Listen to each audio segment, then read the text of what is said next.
ও মাই god, এটা আমার ঘরে লটকানোর পর আমার ঘরের লুকটা একদমই চেঞ্জ করে দিচ্ছে। ফুল অ্যাস্থেটিক একটা লুক করে আনছে। এটা তুমি যখন তোমার ঘরে লটকাবা তখন তোমার মাথায় পুরো হাত চলে আসবে আর তুমি ভাববা যে এটা তুমি মেক করেছো। হ্যালো, আমি ফাতেমা। এই ওয়ালমেটটা দেখার পর তোমাদের মাথায় পুরে হাত পড়ে যাবে যে এটা তোমরা কেন আগে মেক করো নাই। তো চলো শুরু করা যাক। প্রথমে আমি স্টিকার, যে প্রজাপতির স্টিকারগুলো পাওয়া যায় সেগুলো একটা কিনে এনেছিলাম। তোমরা যদি নিজের হাতে মেক করতে পারো তাহলে কিনে নেবা। আমি আর্ট অত ভালো না তাই আমি করি নাই।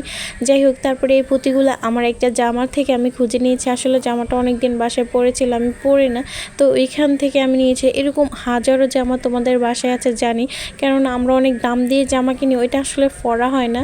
তারপরে আমি এই ব্ল্যাক কালারের পুঁতিগুলো আমার কাছে ছিল না, আমি এটা 50 টাকার কিনে আনছি, এখনও আমার কাছে ছিল, পুরোপুরি লাগে নাই।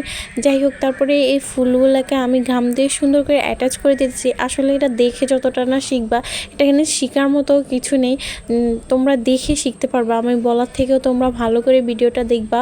যাই হোক, তারপরে এই ফুলগুলোকে আমি যেভাবে দিলে একদম প্রজাপতি শেপে আসবে বা সুন্দর একটা শেপে আসবে, আমি সেভাবে দেওয়ার চেষ্টা করেছি। তোমরা ভালো করে ভিডিওটা দেখতে পারলে বুঝতে পারবা। আর যে ফুলগুলো আছে এই ফুলগুলো তোমরা অনেকগুলো অসংখ্য ব্যান আছে, ব্যানের মধ্যে তোমরা পেয়ে যাবা। তো এগুলো দেওয়ার পরে আমার লুকটা আস্তে আস্তে চেঞ্জ হতেছে আর আমি ভাবতেছি যে ভাই আমি এটা কী বানিয়ে ফেললাম।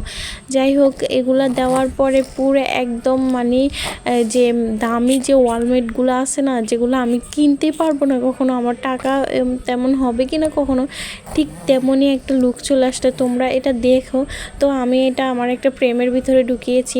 ফ্রেমের ভিতরে ঢুকানোর পর এর লুকটা আরও মাথায় হাত দেওয়ার মতো হয়ে গিয়েছে। তো কেমন হয়েছে অবশ্যই জানাবা আর অবশ্যই একটা কমেন্ট করবা। আল্লাহ হাফেজ।